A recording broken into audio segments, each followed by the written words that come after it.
Record button. Well, good morning, everyone. This is Mike Alvarez from Caltech.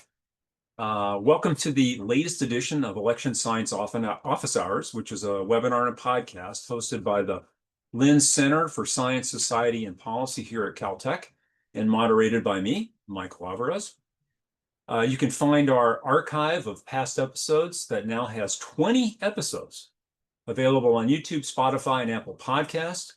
They're listed on our Caltech Election Integrity Project page at protectingtheelection.us.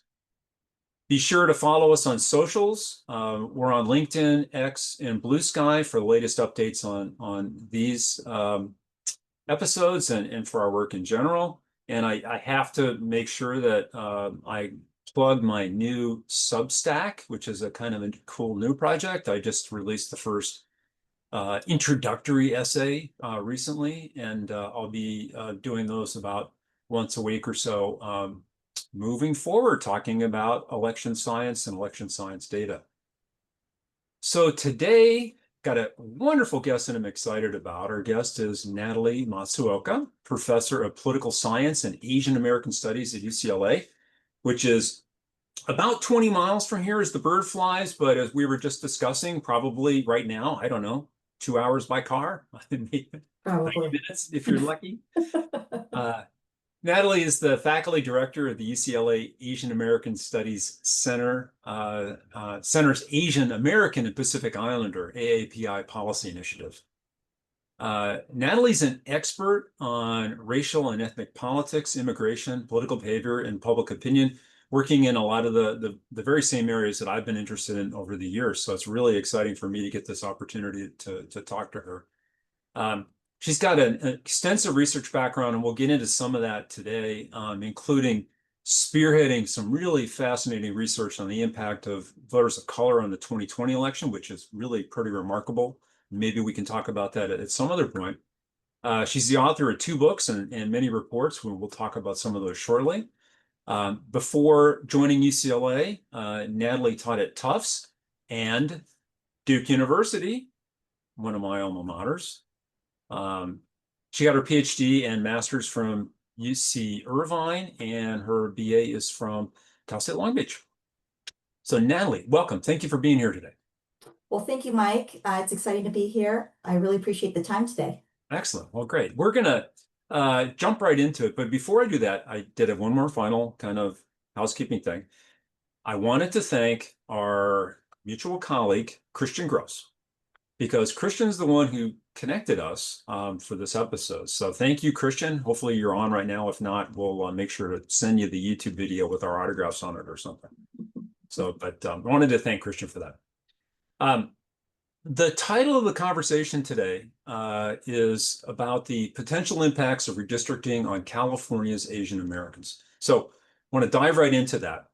So from your perspective, how will this proposed redrawing of California's congressional districts affect the state's Asian American population? Thank you for helping me and the UCLA Asian American Studies Center promote our research report, which we just released, and hopefully we can stick a link somewhere after the podcast, where I did a really quick analysis on how Asian American citizen voting age population specifically share of the citizen voting age population, or CVAP, changed across the new redistricted map that is being proposed. I think I want to thank the California Assembly. They did make sure that many of this was transparent, allowing those of us who have the capacity to do an analysis do those analyses. There were shapefiles up there, different types of pieces of data set for allowing us to do an analysis. And so the long story short is that the new map that we will be on the ballot in 2025 actually increased the total number of districts in California that have an Asian Americans representing the largest racial group in that district. So currently in our current map, there are 3 districts that have an Asian American plurality. And with the 2024-5 proposed map, there's a proposed 5 plurality districts. And so one of the things here that we did want to communicate in this report is, outside of some of the other messaging, right, that you may or may not have seen about why you should support or not support the redistricting effort. One of the things that we really wanted to do is have voters think about some of the ways in which this new redistricting map would impact them and their representation, right, outside of some of this kind of Democrat, Republican, kind of Trump conversations. And seeing here that the proposed 2025 map, in many ways, has a high likelihood of increasing Asian American voting power for the 2026 election if this map is actually adopted. And so I think this is a consideration that we wanted to make sure that voters were aware of as they think about some of the other implications of redistricting. So can you talk about some of the districts that, in particular, the districts where you think that Asian American representation or power, political power or political representativeness will increase? Yes. So, well, I think first off, in general, we looked at all of the districts that had large Asian American populations. So we looked at, about the top 15 or so that had the largest share. And as a general trend, given the fact, I think that many Asian Americans really do live in districts that are either already pretty solidly Democrat or lean Democrat, that of the top 10 districts, generally the share of Asian American CVAP went up for most of those districts. So one, Asian Americans who already made up a very large share of these districts, right? Their population, it went up, not necessarily a large amount, maybe 1, 2, 3%. But in general, right, I think this is an important condition for Asian Americans to think about then their voting power in districts that they already represent a fairly sizable share of the voting electorate. In the new redistricting map, or actually we'll back up. So in our current map, we have 3 districts. So those 3 districts are District 17, which is currently represented by Ro Khanna in the Silicon Valley. District 45, Derek Tran's district in Orange County, and then District 28, Judy Chu's district in the San Gabriel Valley. So those are the current districts here where Asian Americans represent at least 35% or more. Ro Khanna's district is nearly a Asian American majority district, nearing 47%. And that was actually using 2020 numbers. So we're in 2025. I think these numbers are probably much, much bigger today when they were drawn. The proposed districts now by CVAP, we're going to look at still 17, 45, and 28 remain. And as I mentioned, they actually get slightly larger in share. Asian Americans get slightly larger in share. But then we add districts 15 and 14, currently represented by Mullen and Solwell, in the Bay Area that are added to this list. So we'll have 3. If this map is passed, there'll be 3 districts in the Bay Area where Asian Americans represent actually 37% or more of the population, which is quite sizable, and 2 in the Southern California area, which is Judy Chu's district and Derek Tran's district, 28 and 45. In those districts, do you expect that these changes in the Asian American population in the districts under the new maps, do you think that's going to change the outcome of either the primary election? It's going to change who runs in the primaries, because we have the top 2 primary.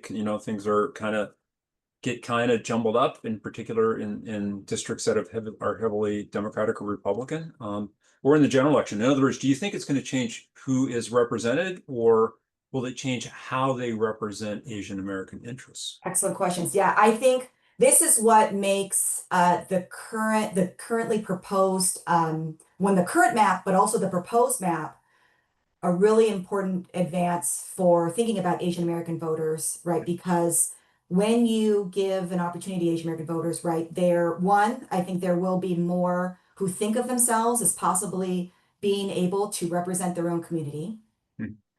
And then as they plurality or even majority, right, they become an electorate that an elected official, even if they're not Asian American, really has to pay attention to. And I think when we looked at our last 2024 elections, Derek Tran's district in Orange County, Dave Min's district, also in Orange in Irvine, right? These were some of the, they were incredibly competitive, led to an increase in Asian American representation, congressional representation overall with their wins.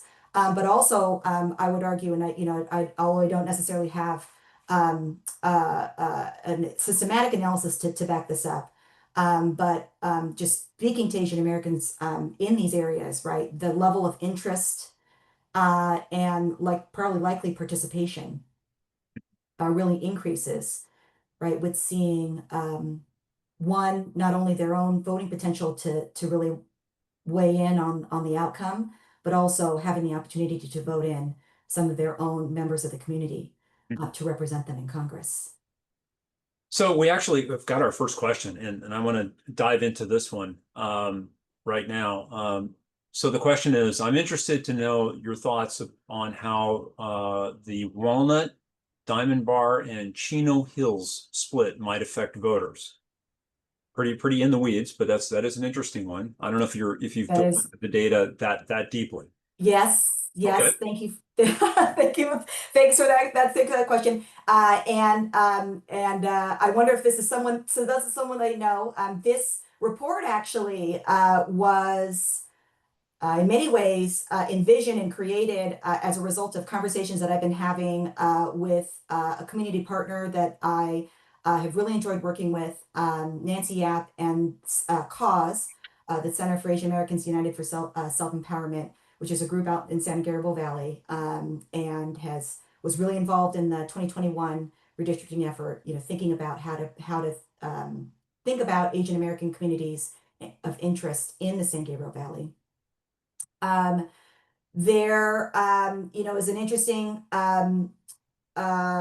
change here for East San Gabriel Valley. West San Gabriel Valley, which is the Monterey Park, Alhambra area, since I'm getting these really specific questions, remained a Judy Chu's district. Judy Chu's district generally was fairly unchanged population-wise. And she were relatively unchanged in terms of the Asian American communities of interest that were articulated in the 2021 public comments during the redistricting cycle generally remained intact. And I think that this is a great story about community advocacy. So I think any of the community groups and advocates that are listening to this podcast, right, thinking about the importance and the influence that our public testimony has when you share how you think about your community and the importance of your community being together. A lot of this, I think, in many ways, I am suspicious here that a lot of this testimony, right, was taken to an account because a lot of the areas that were strongly articulated, right, remained in place. East San Gabriel Valley, while I think some of Walnut did get cut out, a lot of East San Gabriel Valley has now been moved. It was originally placed into Young Kin's district. Young Kin's district moved south because there was the elimination of District 41, which is Kevin Calvert's district, which was kind of that kind of more Riverside, Palm Springs area. And a new district got created in South LA, which does have some implications actually on our Asian American South Bay and Long Beach communities, because that district actually kind of comes into the South Bay towards Long Beach. And so now there's kind of like 3 districts now that are kind of encompassing the South Bay district. But a good share of East San Gabriel Valley now is going to go, and I actually am going to forget the number, but I can look this up, but it is now what is now going to be Linda Sanchez's district. Alongside of a lot of the kind of I-10, 60 Pomona Freeway 60 corridor along there. So in some ways, a lot of the East San Gabriel Valley and the Asian American community, was moved out of Young Kim's district, They were actually, based on some of kind of my close look at some of these maps, were still actually maintained as a shared community in the same district, except being moved out of Young Kim districts and then now going to be moved into the new Linda Sanchez's district. So these changes now, when we talk about them in these aggregate terms and say, there's, and these percentages actually in some ways sound sort of small, right? Saying that there's a change of 1% or 5% or 6 or 7% in the proportion of Asian American voters who are in or not in these particular districts. Moving these neighborhoods, though, is a big deal, right? These are we're talking about pretty large geographic areas. The net result is relatively small, but these are really important, I think, political, kind of cultural, social, economic changes that occur in these districts. And the terminology that we use, this kind of state-of-the-art terminology, which you've used a couple of times, is a community of interest.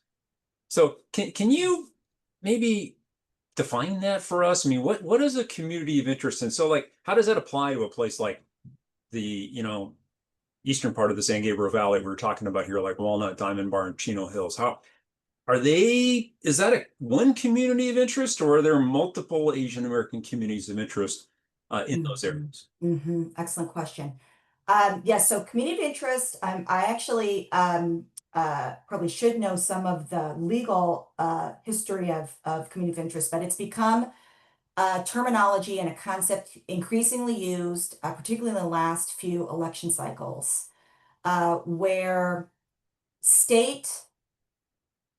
many state laws, including a law called the Fair Maps Act here in California, which outlines how to do redistricting for county supervisorial governments, as a characteristic that needs consideration when line drawers choose to draw districts. And so the idea here is that community of interest is here in California very broadly defined. It depends on what state or locality that is using community of interest has chosen to define it. So here in California, we have a really kind of broad definition, but we actually do have limits. So for in California, we cannot define a community of interest, for example, based on partisanship, but we can define a community of interest based on your race or ethnicity, your religion, a shared cultural or historic space that you occupy, geographic, kind of shared type of geographic spaces, in terms of kind of mountainous regions, right? So the types of lifestyles that you may be having. But you can also go in other states where community of interest, depending on how that state's defined it, has provided a different definition. So there are other states, for example, that do define a community of interest, for example, as partisanship.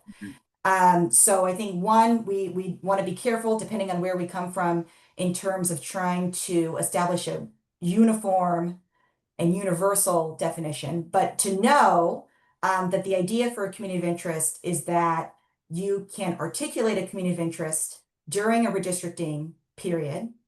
And the goal of articulating a community of interest, right, is to share with line drawers that you do want to share. You find a commonality that you do want, that you do find to be shared, and you do want your representative to be the same representative, right? And so that they can actually address your shared concerns.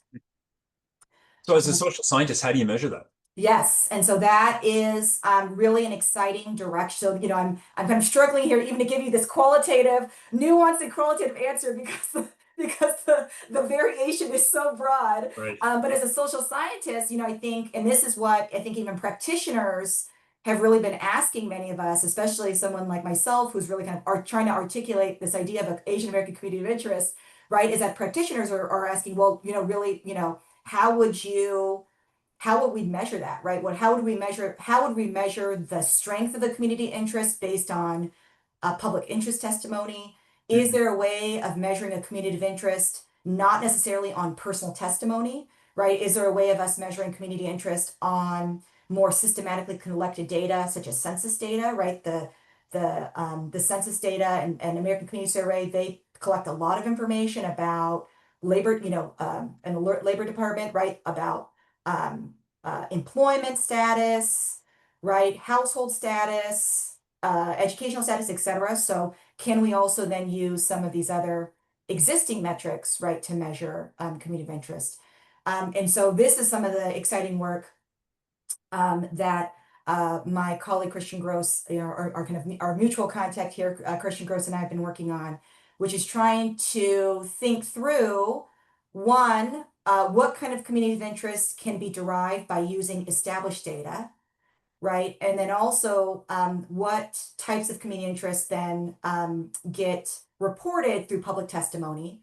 To what extent can we overlap? There's an overlap, right, between public testimony and some of the things that we have existing data for.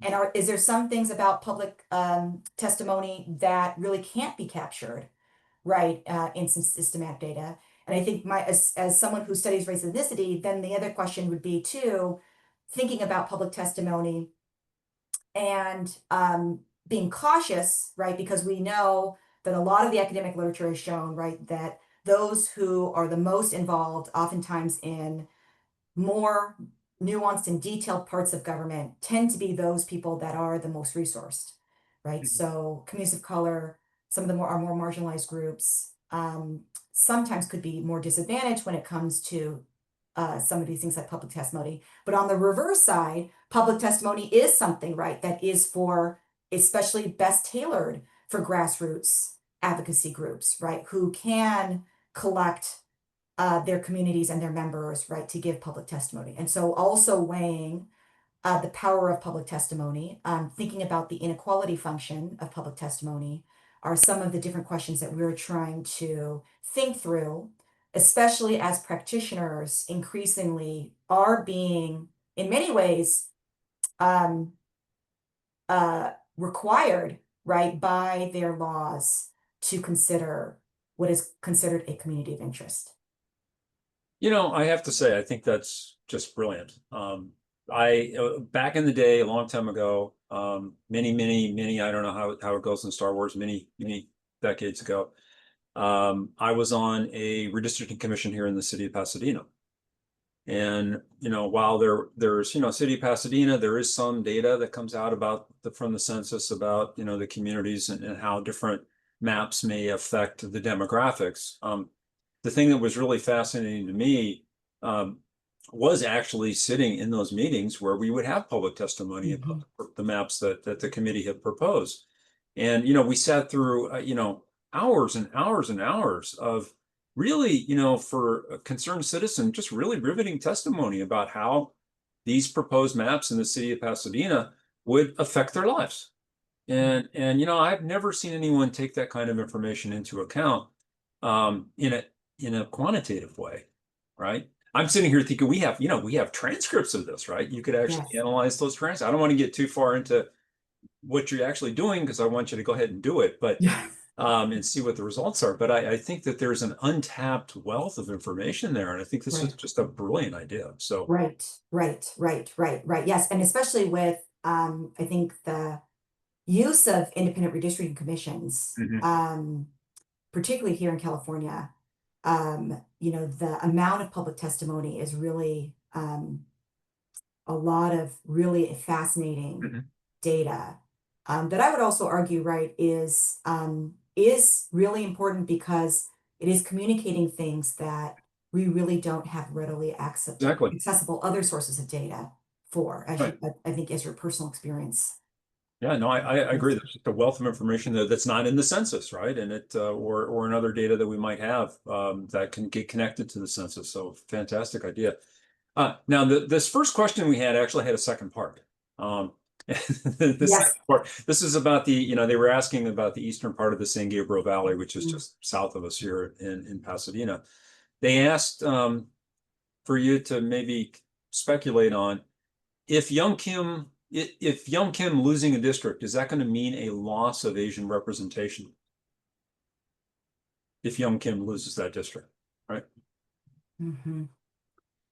Yes. Yeah. So, this is some of the importance here of our political leaders, making sure that they provide space Mhm. for representatives of color. The Republican Party ideally will continue to run Young Kim in the district that is not her same number. But I think we can expect that Daryl Issa and Kevin Calvert will Mhm. try to then also run, since these are overlapping areas that Young Right. Kim's district then got moved into. So this is kind of this will be an interesting way here in which the Republican Party chooses to engage here if the new map goes into place, and therefore there is this kind of changing Republican district Mhm. in that kind of southern area of in our kind of Southern California area. Um, and so yes, I think Young Kim's district already was not a Asian American plurality district. She currently has a sizable Asian American population in the east side of San Gabriel Valley. But the Asian population the Asian voter population in Young Kim's district is actually um, pretty small. So Young Kim actually was running and winning in a district in which she was getting probably we'll say a multiracial coalition of and probably Republican support to elect her into office. And so that configuration is changing regardless, because the district has changed so fundamentally that yes, I think that that is a district here that you do have to wonder, if this proposed map goes into place, Mhm. um, if she will continue to be the chosen Republican incumbent for that district.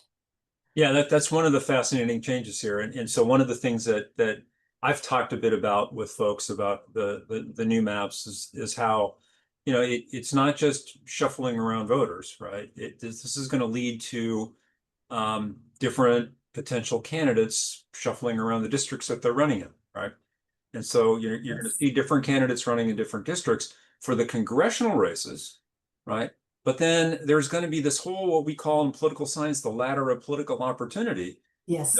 Then you're going to see lots of movement in who runs for what state legislative offices, county offices, local city councils. So there's going to be a, potential, if this passes, I think reshuffling, right?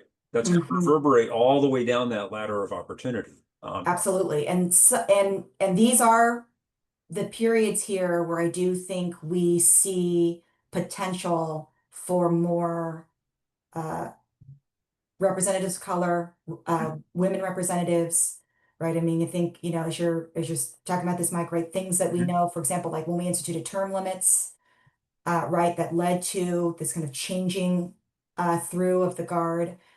This does then create more pathways for people, right, to take on new elected positions, which then leave, right, their vacated seat for someone new and a new challenger to take that opportunity. And so I think, what we likely can expect is that even on the Democratic side, not even on the Republican side, but on the Democratic side, with the creation of a brand new Democratic district, changing lines for Democratic districts, right, that this is uh, this period here where we're going to see some shuffling, which could actually lead in some ways to a greater diversification. That's a potential, a greater diversification of our elected officials. Yeah, so based on previous political reforms, like you mentioned, the institution of term limits, Mhm. especially in the state legislature, is that your best guess here, that you do think this change, and if this new map passes and it's being used over these three upcoming election cycles, that it could lead to more diversification of representation, not just in the congressional delegation from California, but say in our state legislature, LA County Board of Supervisors, Orange County Board of Supervisors, and again all the way down into um, municipal government throughout the state. I'm not sure how much of a wager I'd put on it, but I do think I think that this is a very real possibility that this is an outcome. Because if we think about it, if we do redistrict for 2026, Mhm. we just redid, right? This is a new reshuffling. So we just redistricted in 21. We'll redistrict again 20 for 26. And then, as what we've been told that this is what we're voting for in November, we will go back to an independent redistricting commission in, after the next census gets collected, and then have a redistricting commission again in 2031. And Mhm. so the changing then of districts in a shorter amount of time, right, has the potential of really creating more movement, right, across who is running, who holds a seat, and then who vacates the seat, and therefore, right, the pipeline of different elected officials that can then take on different positions because of that reconfiguration of I seats. think this is one of the the unknown consequences of all this that, and Yes. I just haven't heard a lot of people talking about it. So that was why I wanted to just see if I could get you to Yeah, and place I a bet appreciate on that, that. because I and this is why we wrote the report. I think the idea Mhm. here is redistricting right now in California has really it's one note, Mhm. right? It's the governor saying that we're fighting what's happening in Texas. This is kind of an anti-Trump movement. There's really kind of one message, and the governor, this is the message that he wants to have, and so be it.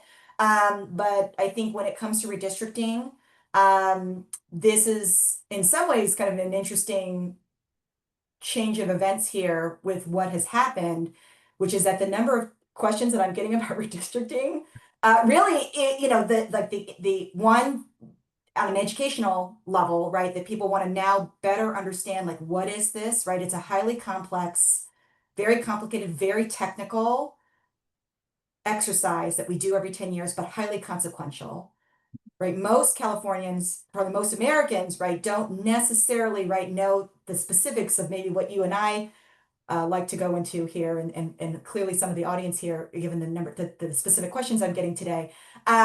But this new cycle, which has put redistricting in a really exciting, and kind of made it very kind of exciting news story, has really then led, I would argue, for Californians to then now pay attention to, like, what is this? What's going on? What else do I need to know, right, beyond what Gavin Newsom is telling us, right? And how is this consequential then, right? So should our vote only really be decided on one message? No, right? That I think what we should be doing, right, whenever we think about redistricting, is thinking about the different consequences for different communities of interest out there. Mhm. And the realization that for us as residents and citizens, right, that we also really have these different opportunities to articulate, where these lines should be drawn. Mhm. So I wanted to ask you specific again, a little more specific because specifics here because when I read your report, two of the districts that really kind of pop for me are CD 45 and 47, which are kind of in our backyard here down in Orange County. Mhm. Um, those are very important districts, I think, for the Asian American communities in those areas, but also statewide in terms of how that shapes our congressional delegation. Um, they're also highly competitive. And I'm wondering if you might, and again, this is speculative a little bit, but do you think that the changes there in the proportion of Asian American voters in those two districts in 45 and 47, are they going to make those districts more or less competitive? And or are we possibly going to see changes in representation in those districts? Excellent. Yes, I find Derek in particular, Derek Tran District 45's, the changes made to this district, kind of a really interesting turn of events. Mhm.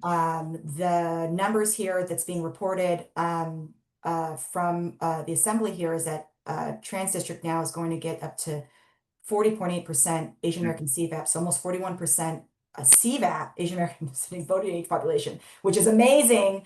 As Mhm. someone who studied Asian Americans, for now what's going on for 2 decades here, to be a district here in Southern California, right, where Asian Americans are inching towards becoming a near majority of the district, is really this amazing precursor here of where we think about Asian Americans' relationship with the Voting Rights Act, with redistricting, right, with thinking about the different protections that Asian American voters may be started to be entitled to as they become a larger and larger share of the California population. I mean, so, historically, we always think about Asian Americans as kind of this tiny, of course, clearly always present in California, but always a very tiny single digit group, right? Where we're now getting to Asian Americans becoming now almost nearly Mhm. two majority Asian American districts.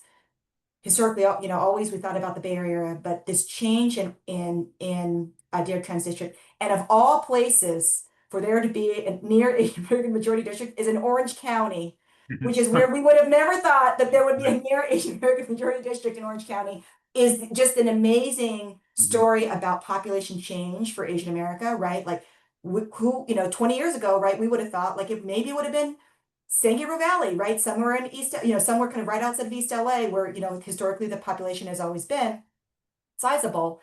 And the growth in these areas now, like Orange County, it's growing in the Central Valley in particular, right, as well. There was a lot of movement in Asian American voters in some of the Central Valley districts. Um, that really is uh, an amazing story, I think, from an Asian American perspective to think about, right? How as long as they in fact do continue to be regular voters as I think they are showing themselves to be, right? The type of voting power which then could lead to, which is in fact definitely leading to increased Asian American representation in higher levels of elected office. Mhm. The Dade-Minn district is important, I think, because it was created to be a safer Democratic district. I think the increase in Asian American voters does show, right, that at least my guess would be some of this data has been showing that Asian Americans in Orange County are leaning towards the Democratic Party. And so I think that there's a lot of this conversation about, how split are Asian Americans in terms of being Republican versus Democrat, right? In California, we are finding that this is not necessarily to say it's nationwide, but in California, we do find that Asian Americans are Democratic voters. Mhm. And I think there must have been clear data for line drawers as they were drawing Dave Minn's district, right? Thinking about how to make that district a safer Democratic district.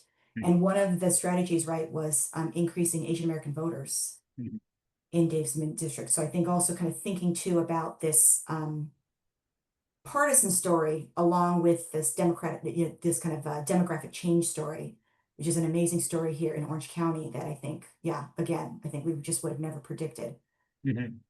Yeah, it's been amazing. We've lived through this change, in our careers, Mhm. and it's Mhm. just remarkable to see how Orange County has changed and how these, again, for the work that we do in election integrity, in particular in Orange County in these two districts, 45, 47. I've had students in those districts and been there myself, in vote centers and polling places, and to literally just witness the change demographically that we've seen down there is really remarkable, and I think it's a really interesting political story too, as well. Mhm. I mean, just for Orange County too, I think the one thing I'll say too is just with the excitement, Hmm. right? I think we are also hopefully going to see in many ways that direct outcome here, ideally in terms of increased turnout, right? So historically, we've thought about Asian Americans and actually also Latino voters, because Orange County is also, increasingly having more and more Latino representation, being, low likelihood, irregular voters. But I think especially as you see these districts where we look at Asian American and Latino voters being really those deciding votes, right? Really then helping to capitulate, in terms of, not capitulate, but, kind of capture then a more excited and dedicated voter turnout Hmm. community, a highly engaged voter community here amongst Asian Americans and Latinos, I think is also an exciting future. Yeah, it's an exciting possibility and a great research question. One of our redistricting pros actually asked a question in the Q&A that's on topic here. And they wondered if, and you may not have this, or maybe you just know it more qualitatively, but do you have a sense for what happened in terms of changes in participation by Asian American voters, primaries or general election, in the Orange County district? So again, like 45, 47, where Asian American candidates won in 2024. Is Asian American participation in those districts increasing as a share of the electorate? Are they turning out in greater proportions as the community of interest continues to evolve and the possibility of descriptive representation, right? Yes, Is yes, important. that's an important question. I have not specifically, I really still need to look at the 2024 trend and min districts. But in general, in California, what I have looked at, and actually in many ways this aligns with a lot of other research that's done nationwide, is that Asian Americans are in fact turning into more regular voters. And so we saw from the last election that Asian American, there were a lot of groups where turnout went down, Mhm. but Asian American turnout actually went up. They're becoming a larger share of the electorate, one, and as a larger share of electorate, right, they are then showing increased rates of voter turnout as well. And so the trend is actually showing Asian Americans to really become more of a consistent voting electorate. Mhm. And I Yeah, it's think, going to as be we think about these special elections, this is a big question, right? Like, right. because it's not, in some ways, coming out for an exciting presidential election and showing that there's a large high rates of turnout, right, is from a political science perspective, right, kind of a low bar, since we tend to think of turning out their presidential election actually to be Right. the easiest thing for most people to do. But I am really excited to analyze the special election by racial group, because I think this is when we're going to start really monitoring a shifting of groups that have usually been labeled low propensity voters, Mhm. right? And to what extent, right, that we need to move them out of the low propensity voter category. And then Mhm. that, of course, then really then starts to influence how these outcomes start changing in areas that you start to redistrict. Mhm. Yeah, that was my next obvious question was just like, yeah, Mhm. do you think that do you think that reports like yours and these kind of changes that you know are possible for these Asian American communities, do you think that this galvanizes interest in the special election? I mean, are they gonna again move from being occasional or low propensity to high propensity voters and turn out to support a measure which, again, by as your report shows, is seems beneficial for the community? So one of the things that we are getting a lot of feedback, especially from community partners, is that when it comes to elections, Asian Americans really report that they really don't feel that they're given a lot of attention generally Mhm. from elected officials, right? From, the president, from, you, what have you, that in general, right, they don't get a lot of attention. And so um, one of this efforts here of creating products that help Asian American voters kind of think about their influence, think about what, they, kind of what's good and not good for themselves and for their families and for their communities, having materials targeted to the community, right, as being in some ways kind of an mobilizing effort on our part, at UCLA, is and thinking about really the role that we can play in saying, look, we care about you. These elections are really important, Mhm. right? We understand that people really aren't talking to you most often, and they definitely aren't giving you tailored information about your community, right? So how about if we start giving this to you, right? And to what extent you do become more and more interested, right, in politics. I mean, I think for anything, right, I think this is really how people see themselves in what we're talking about. And this is the decider of any election, not even just for Asian Americans, right? For all Americans, when they see themselves in an election and they see themselves as being an efficacious voter, Mhm. an influential voter, right? They're going to come out. And so our hope is that some of this kind of targeted material really does play this role here in terms of thinking about voter mobilization. Mhm. Yeah, so like over the weekend, I mean, you've probably seen it already. Last week, some TV ads started to roll out. There have been mailers that have gone out. We got some mailers from the Prop 50 opponents in our mailbox this weekend. And Mhm. I think that the messaging and the targeting and the outreach is going to be really important, not just for determining whether this passes or fails, but for how these different communities in California participate in this election. And I wanted to just note, just quote one of the No on 50 flyers that we received, and it said that since 2010, this landmark reform has delivered greater transparency, fairer elections, and more women and people of color elected to represent us in Congress. So I'm really curious about this messaging because on the one hand, that is a fair statement, right? That Yes. since 2010, we think these reforms have improved representation of women and people of color in California. Your analysis is also seeming to suggest that specifically for the Asian American community, that these proposed maps actually might be beneficial as well. So, how do you think this, the no on 50 argument's going to resonate? And how do you think that, like, on the other side, the yes on 50, they're going to be out in these Asian American communities messaging about whether to support this measure or not? Hmm. Hmm. Um, I think uh, information flow into the Asian American community is a challenge that I'm starting to increasingly try to look into as a researcher. The one thing I think that we haven't talked about, I think it was something that we were possibly going to talk about, but I'll bring it up now, which is language access Yeah. for Asian Americans. Asian Americans, we're talking, about over 65% of Asian American adults were foreign born. Mhm. About, usually we're talking about, between 30 and 40% declare themselves to be not confident and fluent in English. It makes it so that then translated materials, um, in particular, translated materials that appropriately and truthfully share information, right, with Asian Americans are really important in terms of informing what these things are, what everything is about, what a proposition is about, what are the different pros and cons against it. And so one of the worries, of course, here is um, thinking about how some of these Asian language messaging, right, can be influential. And I think the use of kind of misinformation.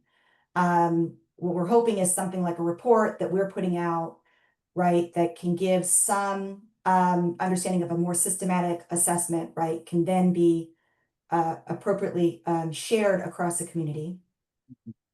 And on the flip side, right, then this is an important kind of educational opportunity for us to really make sure that the community is getting appropriate and correct information about what redistricting is.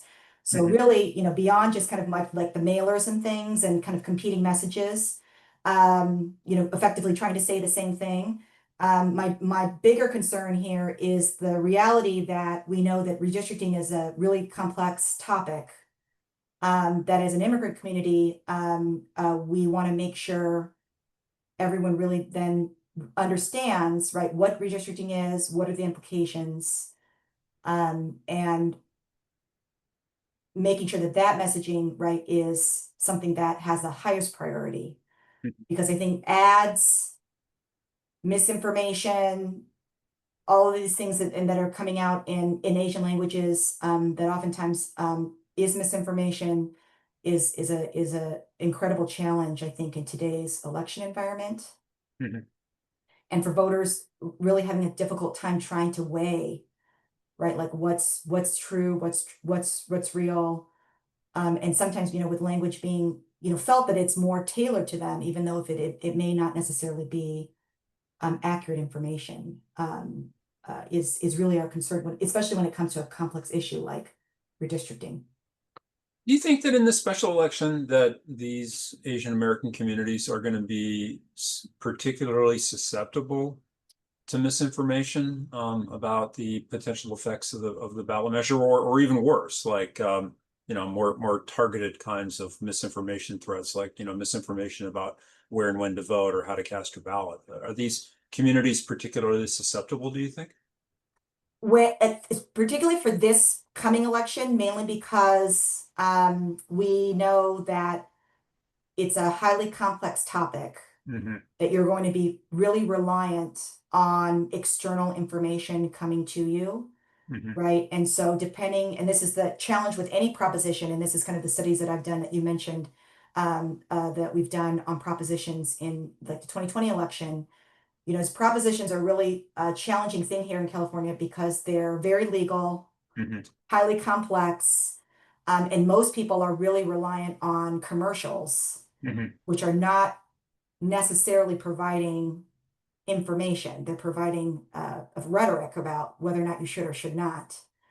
And so I do have concerns about this special election because it is really one election on a proposition, Mm-hmm. and really thinking then about appropriate language access Mm-hmm. in the community, especially as we're thinking about, kind of ballot materials, access in language. These are really important things here as we move into an election on a proposition, which is more of a concern for me than, say, an election that's like, a individual people, which people can look for the name, right? Mm-hmm. I mean, that some of those things are a little bit more straightforward.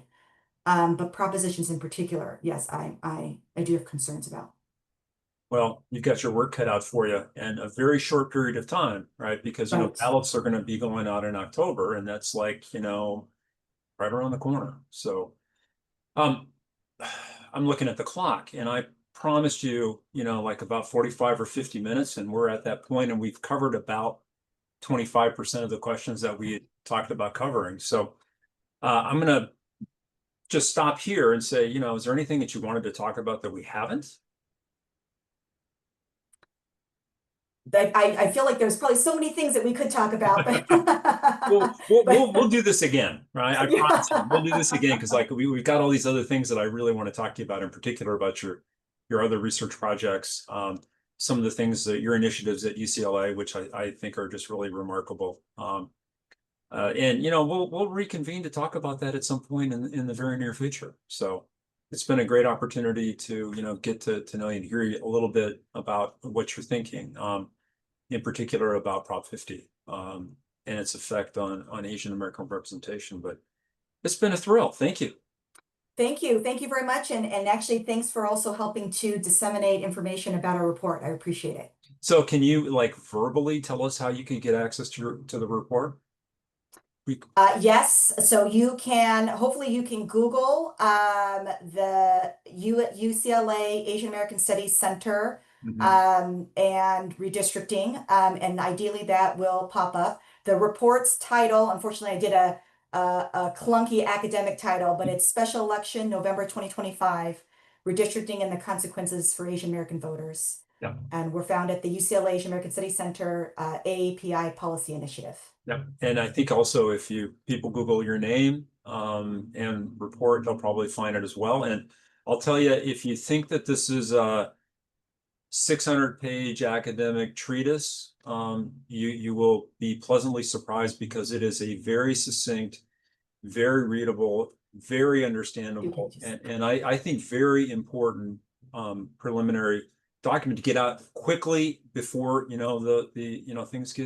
we get into the spiral of misinformation. I'm just really thank you for doing this work for all of us here in California. Wonderful. Well, thank you. Okay, well, take care. And with that, I'm going to hit the no more record button. And I want to thank folks for joining us today. And thank you again, Natalie, for joining me today.